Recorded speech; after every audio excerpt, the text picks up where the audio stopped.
আসসালামু আলাইকুম। টিকটকের নেম আপনি কিভাবে চেঞ্জ করবেন আজকের এই ভিডিওতে সেই বিষয়টা সম্পর্কে বিস্তারিত বলবো। যদি ভিডিওটা আপনি শুরু থেকে শেষ পর্যন্ত দেখেন তাহলে আপনি আপনার টিকটক আইডি নামে ক্লিকে চেঞ্জ করতে পারবেন। আপনার মনের মতো নাম আপনি দিতে পারবেন টিকটক আইডিতে। দেন বন্ধুরা, এই জন্য আপনাকে যে কাজটা করতে হবে, আপনাকে টিকটকে আসার পর আপনি আপনার টিকটক প্রোফাইলে চলে যাবেন। জাস্ট আমি আমার টিকটক প্রোফাইলে চলে যাচ্ছি। অলরাইট, টিকটক প্রোফাইলে আসার পর এখানে আপনি এরকম ইন্টারফেস দেখতে পারবেন। এরপর এখানে দেখতে পাচ্ছেন আপনার নেমের পাশে এডিট নামে একটা অপশন শো করছে। জাস্ট আপনাকে এডিট নামে অপশনের উপর ক্লিক করতে হবে।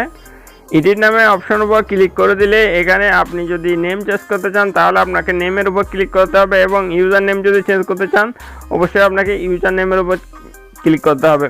আমি নেম চেঞ্জ করবো, জাস্ট আমি নেমের উপর ক্লিক করে দিচ্ছি। নেমের উপর ক্লিক করে দিলেই আপনার নেমটা এরকম ইন্টারফেস শো করবে।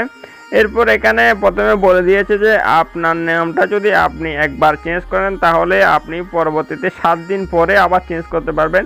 7 দিনের ভেতর আপনি কোনো অবস্থাতে এখানে নাম চেঞ্জ করতে পারবেন না। দেখতে পাচ্ছেন এটা এখানে অলরেডি এখানে বলে দিয়েছে আপনি 7 দিন পরে আপনার নামটা আপনাকে চেঞ্জ করতে হবে, চেঞ্জ করতে পারবেন। 7 দিনের আগে কোনো অবস্থাতে চেঞ্জ করতে পারবেন না। এখন আপনি যে নামটা রয়েছে সেই নামটা সম্পূর্ণভাবে রিমুভ করে দিবেন।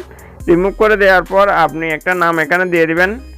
এভাবে রিমুভ করবেন। রিমুভ করার পর আপনি আপনার পছন্দের নামটা দিয়ে দিবেন। পছন্দের নামটা দেওয়ার পর এখানে উপরে দেখতে পাচ্ছেন এখানে যে সেভ অপশন দেখতে পাচ্ছেন একদম উপরের দিকে, এটা রেড কালারের সেভ অপশন দেখাচ্ছে। আপনি যদি আপনার পছন্দের মনের মতো নামটা দেওয়ার পর উপরে যে রেড কালারের সেভ অপশন রয়েছে এটার উপর যদি আপনি ক্লিক করে দেন তাহলে আপনার নেমটা অটোমেটিকভাবে সেভ হয়ে যাবে। দেন বন্ধুরা, এভাবে আপনি খুব সহজে আপনার টিকটক আইডির নামটা এক ক্লিকে চেঞ্জ করে নিতে পারবেন কোনো রকম সমস্যা ছাড়াই। দেন বন্ধুরা, হচ্ছে আজকে ভিডিও ভালো লাগলে অবশ্যই একটা লাইক করে দেবেন, আর আমাদের চ্যানেলে যদি এখন আপনি সাবস্ক্রাইব করে না থাকেন তাহলে অবশ্যই সাবস্ক্রাইব করে সাথে থাকবেন। সো সব ভালো থাকবেন, আল্লাহ হাফেজ।